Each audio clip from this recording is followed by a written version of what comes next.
प्यारे विद्यार्थियों, आपका प्रश्न ओनली 8.1 और आज हम कर रहे हैं इसका 9वां सवाल। इसमें कहा है त्रिभुज एबीसी में जिसका कोण बी समकोण है, यदि tan ए बराबर 1/√3 हो तो निम्नलिखित के मान ज्ञात कीजिए। साइन ए और कोस सी जमा कोस ए साइन सी, ये पहला क्वेश्चन है, इसको सोल्व कीजिए। उसके बाद दूसरे में कहा गया कोस सी माइनस साइन ए साइन सी के इनके मतलब मान बताने एक प्रकार से।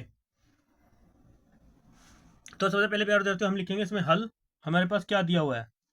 तो पहला सवाल सोल्व करते हैं हल के तौर पर। तो सबसे पहले लिख लेते हैं हल। हल में क्या है प्यारे विद्यार्थियों, तो सबसे पहले इसने कहा है कि क्या दिया हुआ है, तो दिया है, लिखेंगे दिया है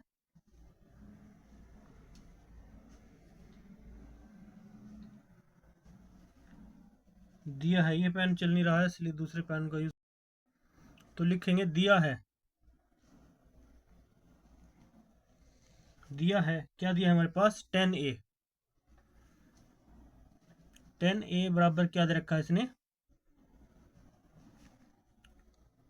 1/√3 यानी 3 का वर्गमूल दिया हुआ है। और ये हमारे पास त्रिभुज दी है जो समकोण है, जिसके बी कोण 90 डिग्री का है, 90 डिग्री का, इसको समकोण कहा जाता है। यदि tan ए बराबर √13 हो तो निम्नलिखित मान को ज्ञात कीजिए। हमें साइन ए और कोस सी और कोस ए साइन सी और कोस ए नंबर दूसरे क्वेश्चन में हमें कोस ए और कोस सी और माइनस साइन ए साइन सी का मान निकालना होगा। तो मैंने प्यारे विद्यार्थियों आपको पहले भी समझाया था। तो सबसे पहले हम इस चीज़ को हल कर रहे थे, tan ए बराबर ये क्या रखा। तो सबसे पहले आपको पता है, मैंने बताया था, मैं ऑलरेडी आपको बताता आ रहा हूँ कि हमारे पास जो ये अनुपातिक मान है ट्रिग्नोमेट्री के 3 है, साइन थीटा, कोस थीटा और टेन थीटा।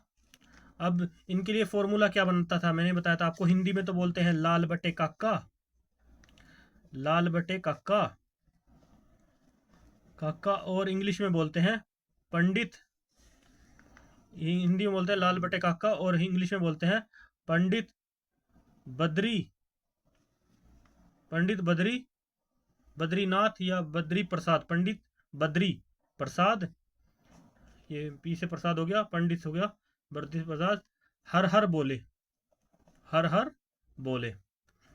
तो ये तीनों से कनेक्टेड हैं। साइन थीटा के मान के लिए डायरेक्टली ये कनेक्टेड है, कोस थीटा के मान के लिए ये कनेक्टेड है और टेन थीटा के मान के लिए ये कनेक्टेड है। अगर इंग्लिश में बात करी जाए तो ये इंग्लिश के हिसाब से आ जाता है परपेंडिकुलर बटे हाइपोटेनियस, और यहाँ पर इसके परपेंडिकुलर को लंब बोलते हैं और कर्ण को हाइपोटेनियस बोलते हैं।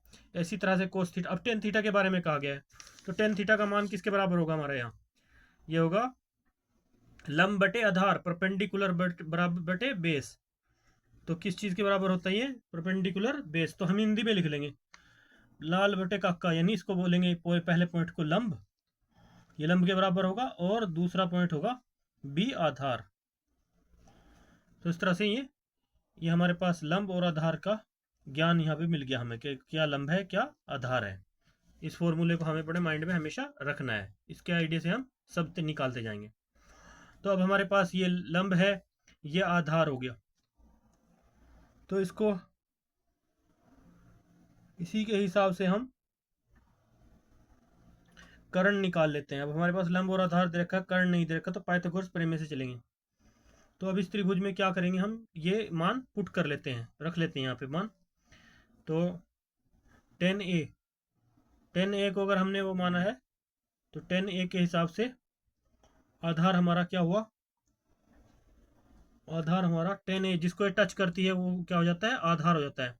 तो टेन ए के हिसाब से हमारा टेन ए बराबर आधार बटे वो होता है लंब। तो इसमें लंब ऑलरेडी, इसमें टच की बात नहीं है, तो टेन ए ऑलरेडी थीटा के रूप में दिया हुआ है। वो टेन ए तो हम इनकी कंडीशनों में मानेंगे, अभी टेन को नहीं मानेंगे। अभी जैसे दे रखा है त्रिभुज, वैसे इस त्रिभुज को ले लेंगे जैसे ये त्रिभुज है। मैं इसको थोड़ा दूसरे पेज पे बना लेता हूँ प्यारे, तो आपको आसानी के लिए। ताकि आसानी रहे। ये समकोण त्रिभुज हम tan A के हिसाब से सॉल्व कर रहे हैं, तो इसके लिए एक त्रिभुज है,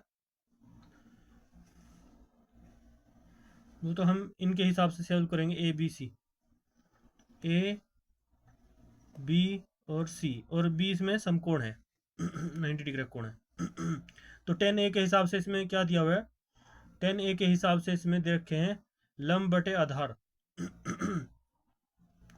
तो इसके हिसाब से देखा जाए त्रिभुज के हिसाब से, तो हमारे पास आधार जो है 3 ये हो गया, और लंब जो है 1 हो गया। तो ये आ रहा है त्रिभुज के अनुसार, इस त्रिभुज के अनुसार जो tan A का मान है। लेकिन हमारे पास कर्ण नहीं है, तो हमें कर्ण निकालना है। ये हमारा आधार है, ये हमारा लंब है, तो हमें कर्ण निकालना है। तो कर्ण निकालने के लिए हमें क्या करना पड़ेगा, पाइथागोरस प्रमेय में चलना पड़ेगा। पाइथागोरस प्रमेय के सूत्र से चलेंगे, तो लिखेंगे, तो पाइथागोरस प्रमेय से, इसलिए पाइथागोरस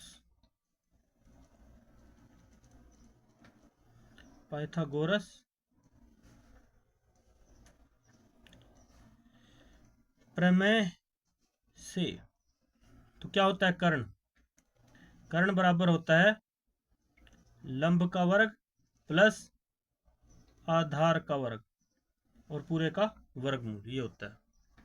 तो हमारे पास लंब क्या है, 1 है, 1 का वर्ग कर दो, प्लस आधार क्या है, √3 है, इसका वर्ग कर दो, और पूरे का वर्गमूल। करते चलेंगे, आगे बढ़ते जाएंगे फिर इधर।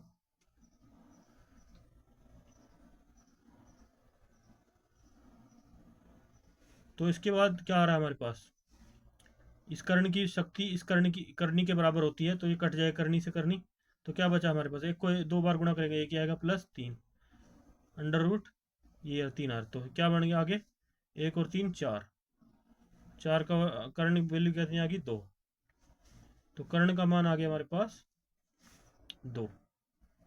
तो इस प्रकार से हमारे पास कर्ण प्राप्त हो गया 2। तो इस त्रिभुज के हिसाब से भी हम यहाँ पे जो हमने बना रखी थी, इसमें भी आधार हमने 3 ले लिया था, और ये एक लंब ले लिया था। तो इसको बी लिख लो, या बेस लिख लो, या लंब लिख लो, जो भी लिखो, और इसको पी लिख लो, परपेंडिकुलर, और इसको हाइपोटेनियस। तो हाइपोटेनियस हमारे पास अब 2 प्राप्त हो गया, 2 सेंटीमीटर लगा, जिसमें कुछ नहीं रखा, तो इसलिए 2 लिख देंगे सिंपली। तो हाइपोटेनियस हमारा 2 आ गया, तो ये भी कर्ण हमारा 2 आ गया। तो इस चीज़ को समझते हुए हम आगे बढ़ेंगे। अब हमारे पास तीनों चीज़ें आ गई हैं, तो अब हम चलेंगे पहले सवाल से, जो पहले सवाल में पूछा गया है। तो यहाँ पे लाइन लगा लेते हैं जहाँ तक ये सोल्व हो गया। इसके बाद आगे हम बढ़ेंगे पहले सवाल के लिए। तो सबसे पहले पहला सवाल उठाते हैं। इसमें क्या कहा गया है, पहले सवाल में कह रहा है कि साइन, सबसे पहले लिख लो साइन ए, जो दिया हमारे पास साइन ए, हमें क्या मान निकालना है, साइन ए कोस सी प्लस कोस ए गुणा में साइन सी, इस तरह से दे रखा है। तो प्यारे विद्यार्थियों, इसके लिए मैंने तो आपको पहले फॉर्मूले बताए थे, हाइपोटेनियस, और ये पहले फॉर्मूला आता ना, लाल बटे काका, कक्का बटे लाल। अब इसमें क्या कह रहा है, तो जब हम कोण साइन ए को लेकर चलेंगे, मगर त्रिभुज में हम कोण साइन ए को लेकर चलेंगे, कोण साइन ए मान लिया, इसमें तो ऑलरेडी दे रखा था, इसलिए इसमें हमें मानने की जरूरत नहीं पड़ी। इसमें जो दे रखा है वही हमने मान फिलअप कर दिया, जो उसके हिसाब से हमने वैल्यू निकाल ली कर्ण की। कर्ण हमारे पास आ गया। अब हमारे पास जो है त्रिभुज के अंदर बोल दिया है कि ये त्रिभुज साइन है, त्रिभुज बन गई हमारे पास, जिसमें ए बी सी डी तो ये ऑलरेडी दे रखी है, ए बी सी, और ये 90 डिग्री का कोण, समकोण त्रिभुज। अब इसमें मान भी पहले की तरह दे रखे हैं, ये 1 है, ये 2 है कर्ण, और आधार जो है √ ये 3 है, वर्गमूल 3 के रूप में दे रखा। तो क्या कह दिया, अब कर्ण ये हमारा बन गया कोण ए साइन के हिसाब से। तो जैसे ही ये जिस धारा को, क्योंकि इसमें जो है ना कर्ण कांस्टेंट रहता है, मैं पहले भी आपको बता चुका हूँ, ये सामने वाली भुजा हमेशा कांस्टेंट रहेगी कर्ण, लेकिन आधार और लंब आपस में चेंज हो जाएंगे। ये अब क्या हो गया, ये हो गया अब आधार, ये एक हो गया आधार और ये क्या हो गया, ये हो गया लंब। बस इस चीज को समझना है प्यारे विद्यार्थियों। तो क्या वैल्यू आएगी साइन ए, साइन ए बराबर क्या होता है, साइन ए बराबर होता है साइन थीटा या साइन ए, एक ही बात होती है। साइन ए बराबर होता है लंब बटे कर्ण। तो लिखेंगे साइन ए बराबर होता है हमारा लंब बटे कर्ण, ये उसके बराबर होता है। ये पॉइंट आ गया। अब ये गुणा में है तो इसके बीच में यहां गुणा लगा लो, और कोस सी किसके बराबर होगा। अब इसके लिए त्रिभुज हमने डायरेक्टली ये बना ली थी। अब ये दोबारा से कह रहा है कोस सी, अगर कोण कोस सी ले लिया जाए तो, अब कोस सी कोण मानेंगे तो क्या होगा प्यारे विद्यार्थियों। तो कोस सी को अगर हम कोण मानेंगे तो कोस सी के लिए हमें अलग से, तो आपको समझाने के लिए त्रिभुज में अलग अलग बना रहा हूं ताकि आपको समझ में आए। हमारे पास कंप्यूटर तो है नहीं कि जिसमें हम डिलीट विलीट कर दें, हम सीधे आपको अलग से समझाएं ताकि आपके डायरेक्ट माइंड में जाए प्यारे विद्यार्थियों। तो ये ए बी और सी ये त्रिभुज है, समकोण त्रिभुज है जो इसमें बताया गया हमारे क्वेश्चन में। तो इसके अनुसार ही हम चल रहे हैं। तो अब इसने कोण क्या किया, पहले इनके मान दे रखे थे जो हमने पहले tan a के अनुसार जो हमारे के मान आ चुके थे, एक ये √3 ये और कर्ण की वैल्यू ये। तो कर्ण तो हम लिख लेंगे ऐसे कैसे ही, कर्ण रहेगा ऐसे ही। लेकिन जब जब कोणों का मान चेंज होगा, कोण चेंज होंगे, जैसे अब कोण सी लिया तो कोण सी लेते ही सार क्या हो गया, कोण सी लेते ही सार क्या हो गया हमारे पास, ये जो हमारे दिया हुआ है ना यहाँ पे, ये है, ये हमारा हो गया आधार। अब ये क्या हो गया आधार, और जो इसके सामने वाली भुजा है वो हो गई लंब, और कर्ण तो कांस्टेंट रहेगा, ये स्थिर रहेगा, ये चेंज नहीं होगा। तो इसके हिसाब से फिर कोस सी का मान किसके बराबर होता है, तो कोस सी के बारे में हमने पढ़ा था, कोस सी या कोस थीटा बराबर होती है आधार बटे कर्ण। तो इसको लिख लेंगे आधार बटे कर्ण, ये लिख लिया हमने। तो यहाँ पे अभी हम इनके सूत्रों को ही लिखते जाएंगे, उसके बाद हम डायरेक्टली इनको सोल्व कर देंगे। अभी उसके बाद कोस ए, अब कोस ए की बात कर रहा है। जिस त्रिभुज में हमने कोण कोस ए को लिया था, ये सी वाला ले लिया एक में, तो एक में ए लिया था। तो अब देखो इसमें हमने कोण ले लिया कोस ए, कोस ए लेंगे तो कोस ए के हिसाब से आधार ये हो जाएगा और लंब ये हो जाएगा BC, सही है। तो कोस ए किसके बराबर होता है, अब कोस थीटा की वैल्यू किसके बराबर होती है, कोस थीटा की वैल्यू होती है हमेशा आधार बटे कर्ण, यानी आधार बटे लंब लिख लेंगे अभी, आधार बटे लंब। ये हमारा सूत्र चल रहे हैं, लेकिन बस इनमें तब्दीली जहां जहां हुई है उस पर कॉन्स्टेंट आपको कंसंट्रेशन देनी है प्यारे विद्यार्थी, वहां पे ही आपको भूल नहीं जाना है, वहां पे गलती नहीं करनी है। बस इन त्रिभुजों का यही चक्कर है, बस इन दोनों में ही माथापच्ची करनी पड़ती है थोड़ा, लंब और आधार में, जब जब इनके कोणों को हम लेते हैं। अब कोस ए के ले लिया हमने, अब प्लस नहीं, सॉरी प्लस नहीं है, गुणा में है, गुणा में साइन सी है। तो साइन सी के लिए मान क्या आएगा, अब जैसे मैं बता रहा हूं साइन सी, जैसे आप साइन सी लेंगे तो क्या होगा, जिसको ये टच करता है साइन सी में वो आधार हो जाएगा, ये आधार हो गया √3, और जो ऊपर वाला है वो लंब हो गया। तो बस प्यारे विद्यार्थियों इसी चीज़ को समझना है आपको। तो साइन सी किसके बराबर होता है, मैंने आपको फॉर्मूले में बताया था, साइन थीटा जो बराबर होता है लाल बटे काका, यानी लंब बटे कर्ण के होता है। तो यहाँ पे हिंदी में लिख लेंगे लंब बटे कर्ण, क्योंकि हम हिंदी भाषा से इन सवालों को सोल्व कर रहे हैं। तो कर्ण, लंब बटे कर्ण होता है। तो अब आ जाइए प्यारे विद्यार्थियों बात इनकी, जो हमने अभी तक जो त्रिभुज बनाए उसके अनुसार साइन ए में आ जाइए। तो साइन ए में हमने क्या माना, लंब और कर्ण। जब हमने साइन ए कोण साइन ए के लिए हिसाब से चले, हम कोण साइन ए के अनुसार चले, ये साइन ए के अनुसार हमने कोण ले लिया। तो क्या हुआ इसमें, आधार, आधार की वैल्यू क्या है, आधार की वैल्यू इसमें है 1, और लंब की वैल्यू क्या है √3। तो इसमें √3 को पहले लिखेंगे, √3 लिख लिया। और कर्ण क्या है, कर्ण तो हमारा 2 दे ही रखा है।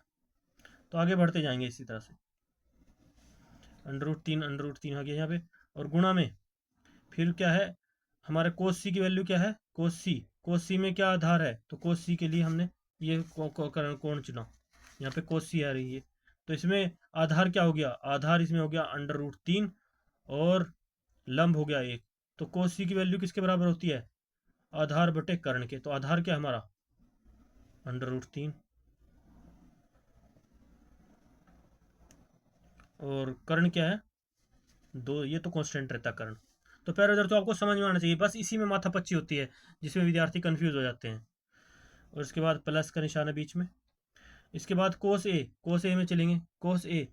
अब कोस ए जैसे ही कोण हम कोस ए का लिया, मान लीजिए इसमें कोस ए है, तो कोस ए के अनुसार क्या होता है, कोस ए अनुसार होता है लंब बटे आधार बटे लंब, ये होता है ना। बस प्यारे विद्यार्थियों आपको अपना सूत्र याद रखना है और फिर त्रिभुजों के हिसाब से लगाना होगा आइडिया, कौन सा आधार है कौन सा लंब है, बस इतनी सी बात इसमें ध्यान रखनी है। बाकी सोलो आपका सवाल आराम से हो जाएगा, आसानी से हल हो जाएगा प्यारे विद्यार्थियों। तो इसके बाद इसमें हमने ये कोस ए है, इसके सूत्र क्या होता है, कोस ए का आधार बटे लंब। तो आधार क्या है हमारा, यहाँ पे हमारा इसमें आधार दे रखा है 1, क्योंकि इसको टच कर रहा है तो 1 आधार हो गया। और लंब की वैल्यू कितनी हो गई √3, यानी 3 का वर्गमूल। अब गुणा में क्या है, यहाँ पे गुणा में है साइन सी। अब दूसरे उसमें आ जाए एंगल में साइन सी, जिसमें एंगल साइन सी बना है, तो इसमें साइन सी एंगल मान लिया हमने, यहाँ पे सी एंगल है हमारा, कोण है। तो इसके हिसाब से जब सी जिसको टच कर रहा है वो क्या हो गया हमारा आधार हो गया। आधार इसमें 3 है और लंब 1 है, तो ये लंब बटे कर्ण होता है। तो कर्ण की वैल्यू क्या है 2 है। तो कर्ण हमें आधार कितना, हमारा लंब कितना है, यहाँ पे लंब 1 है।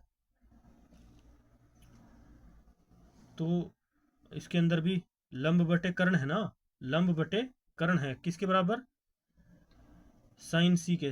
हाँ तो लंब बटे कर्ण है, तो लंब बटे कर्ण ही लेंगे हम, लंब बटे कर्ण ले लिया।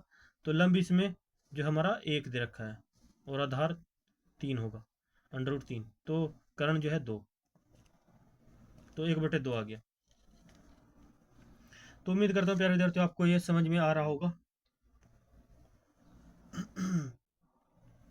तो यहाँ पे कुछ तो गलती नहीं हुई हमारी, देखते हैं कोस ए बराबर क्या होता है। कोस ए में कुछ गलती लग रही है हमें।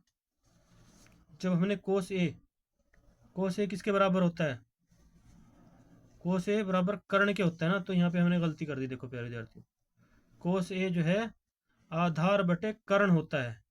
कोस ए किसके बराबर होता है, आधार बटे कर्ण के। तो आधार बटे कर्ण होता है ये। तो कर्ण क्या है हमारे पास, आधार की वैल्यू, जब कोस कोस ए को हमने लिया और इसने कोस ए में टच कर दिया भुजा को, तो ये क्या हो गया, यहाँ पे आधार हो गया। वो तो हमने जब सोल्व किया था वो उसके माध्यम से किया था। तो आधार 1 ये हो गया और कर्ण तो कर्ण ही है, तो ये 1/2 ही प्राप्त होगा प्यारे विद्यार्थी। बस प्यारे विद्यार्थी थोड़ा सा भी माइंड अगर डाइवर्ट इधर उधर हुआ ना, तो बिल्कुल फॉर्मूलों से साथ आपने मैच नहीं किया तो आपका सवाल गलत हो जाएगा, मिनट नहीं लगेगा। तो बस यही माथा पच्ची है और यहीं पे माइंड चलाना होता है प्यारे विद्यार्थियों। अब आगे बढ़ेंगे प्यारे विद्यार्थियों। √3 है, √3 आपस में गुणा हुए तो क्या होगा हमारे पास प्राप्त, √3 और 3 अंडर गुणा करने पर 9 का वर्गमूल हो जाएगा। 3 गुणा 3 ये 9 हो जाएंगे, और 2 से 2 गुणा अंदर 4, अंश अंश की गुणा हो जाएगी, हर की गुणा हो जाएगी आपस में। तो प्लस 1 की गुणा हुई तो 1, 1 कम 1, और 2 से 2 गुणा हुई 4। तो इसको आगे सोल्व कर लेते हैं।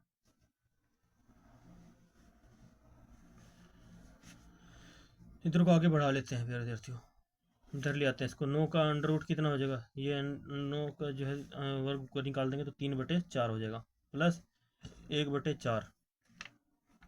अब क्या करेंगे आगे, इसको बढ़ाने पर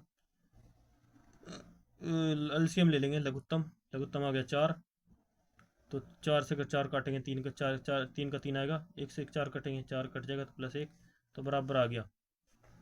आगे बढ़ने पर 4/4, तो 4 से 4 कट जाएगा तो बराबर हमें 1 प्राप्त होगा। तो ये क्या आया, ये कोस कोस साइन ए और कोस साइन के बी की वैल्यू जो है हमारे पास ये आ गई। इसका मान टोटल सबका मिला के हमारे पास क्या वैल्यू आई इसकी, 1 आई। तो ये हमारा साइन और कोसाइन के हिसाब से का आंसर आ गया 1। ये हमारा पहले का आंसर आ गया। किस सवाल का आंसर आ गया, पहले भाग का। तो कौन से भाग का आंसर आया है, हमारे पहले भाग का। पहले भाग का जो हमने निकाल दिया आंसर 1 आया। इसके बाद हम कर लेते हैं दूसरा भाग। दूसरा भाग क्या हमारे पास विद्यार्थियों, कोस ए कोस सी और माइनस साइन ए साइन सी, ये मान दिया हुआ है। तो इसको रख लेते हैं हम। तो अब दूसरे भाग से चलेंगे। तो दूसरे भाग से हल करेंगे। दूसरा भाग क्या दे रखा हमारे पास, कोस ए कोस सी माइनस साइन ए। इसके लिए हम लाइन लगा लेते हैं थोड़ी यहाँ से, ये पहला पॉइंट हो गया। अब इसकी दूसरा कर रहे हैं, दूसरा भाग, और गुणा में साइन सी। तो इस तरह से है प्यारे विद्यार्थियों। अब देखो प्यारे विद्यार्थियों, इसमें भी बस वही चीज़ देखनी है जो हमने पहले सवाल में देखी है। त्रिभुज दोनों के लिए सेम ही रहेगी, जो हमारे पास त्रिभुज दे रखी है, और मान भी सेम ही रहेगा।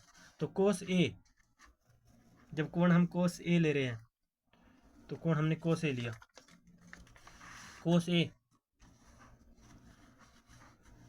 इसमें तो ये तो मान बाद में चेक करना है, पहले तो हमें ये पता होना चाहिए कोस ए किसके बराबर होता है, कोस थीटा किसके बराबर होती है, वो वैल्यू देखनी है। वो वैल्यू हम यहाँ पे देख लेते हैं डायरेक्ट। कोस थीटा किसके बराबर होती है, आधार बटे कर्ण, और इंग्लिश में बोले तो बी बटे एच होता है, यानी आधार बटे हाइपोटेनियस, यानी बेस बटे हाइपोटेनियस, इसके बराबर होता है। तो जल्दी जल्दी हम इसको सॉल्व करते हैं। तो सबसे पहले लिख लेते हैं। तो प्यारे विद्यार्थियों, इसको जल्दी से सोल्व करते हैं। यहाँ पे ये होता है हमारे पास कोस ए बराबर होता है लंब बटे कर्ण, लंब बटे कर्ण होता है, गुणा में क्या है, कोस सी। कोस की वैल्यू सेम ही रहेगी, कोस सी भी बराबर यही आएगा, लंब बटे कर्ण ही होता है। बस मान तो चेंज होंगे इन कोणों के हिसाब से, जो सी और ए के हिसाब से जब हम कोण लेंगे, इनसे मान चेंज होंगे, बाकी सूत्र तो यही रहेगा। पहले हम सूत्र ही लिख लेते हैं। माइनस साइन ए किसके बराबर होता है, लाल बटे काका, यानी लाल बटे काका मतलब लंब बटे कर्ण, साइन ए भी इसके बराबर होता है, और गुणा साइन सी किसके बराबर होता है, ये भी लंब बटे कर्ण के बराबर ही होती है। बस प्यारे विद्यार्थियों, सूत्र तो इनमें सबके सेम ही दिखा रहा है ये। बस बात यहाँ पे ये आ जाती है कि जब हम कोण चेंज करते हैं, देखो अब इसमें क्या हुआ, हमने कोस ए लिया, ए लेते सार आधार ये बन गया, और लंब 3 हो गया, तो कोस ए के हिसाब से ये ले लिया कोस ए। तो क्या है हमारे पास, लंब क्या दे रखा है यहाँ पे, √3, और कर्ण कितना दे रखा है, कर्ण 2। आगे बढ़ते जाएंगे इसे, गुणा लंब कितना दे रखा है यहाँ पे, लंब दे रखा है किस में आ गया हम, कोण सी में। तो दोबारा से फिर कोण सी पकड़ लो, यहाँ पे ये दूसरी त्रिभुज बना रखे हमने, इसमें हमने कोण सी पकड़ लिया। कोण सी पकड़ेंगे तो क्या होगा, चेंज हो जाएगा, जो आधार है वो, अब देखो इसमें कोण सी में आधार क्या होगा हमारा, ये √3 हो गया, और कर्ण क्या है हमारा 2। तो इसमें आधार क्या है, तो आधार, इसमें लंब क्या है, लंब देखते हैं, इसमें 1 है, तो 1/2 कर्ण है, तो आगे कर्ण कांस्टेंट रहेगा। इसके बाद माइनस, उसके बाद फिर आ जाओ साइन ए में, साइन ए ले लिया कौन, साइन ए ले लिया, तो साइन ए में क्या होता है, साइन ए बराबर हमें पता ही है लाल बटे काका, यानी लंब बटे कर्ण होता है। लंब बटे कर्ण हमारा ऑलरेडी दे रखा है यहाँ पे, जब हमने इस त्रिभुज में लिया, तो इसके अंदर लंब क्या है, लंब इसमें √3 दे रखा है, नहीं √3 नहीं, इसमें लंब हाँ √3 बन जाएगा ना, जब वो उसको टच कर गया ये भुजा को, तो √3 इसमें लंब बन गया, और कर्ण तो हमारा 2 है ही कांस्टेंट, तो 2 को 2 लिख देंगे, गुणा इसमें फिर साइन सी में आ जाओ। अब जैसे ही साइन सी का इस कोण को लिया, साइन सी के कोण को लिया, तो हमारा सूत्र तो वही कह रहा है, लंब बटे कर्ण ही होता है, लेकिन इनके आधार और जैसे इसको टच किया तो ये आधार हो गया, तो क्या होता है, लंब इसमें क्या होगा, लंब इसमें 1 है, कर्ण क्या है 2। तो इस तरह से लिख दिया, ये यहाँ तक सोल्व हो गया। बस प्यारे विद्यार्थी, तब आगे हमारा सॉल्व करने की बात नहीं है, आपस में आगे बढ़ते जाएंगे। 3 से 1 की गुणा करी तो 3 एकम 3 √3 आया, बटे 2 गुणा करी तो 4 आ गया, माइनस इसकी भी आपस में गुणा करी तो √3 आ गया, और 2 2 की 4 आ गया। तो ये दोनों जो है इनका एलसीएम ले लो, आगे बढ़ने पर एलसीएम लेंगे, तो एलसीएम आ गया 4, तो √3 से माइनस √3 करेंगे तो बराबर 3√3 0 आ गया, तो 4/0, तो इसका मायने 0। तो इसका जो हमारा दूसरा भाग है, इसका आंसर आ गया हमारा 0, शून्य मान होगा, यही होगा हमारा उत्तर आंसर। तो प्यारे विद्यार्थी, उम्मीद करता है आपको समझ में आया होगा। तो नेक्स्ट सवाल हम अगली बार करते हैं, तब तक के लिए बाय बाय, जय हिंद।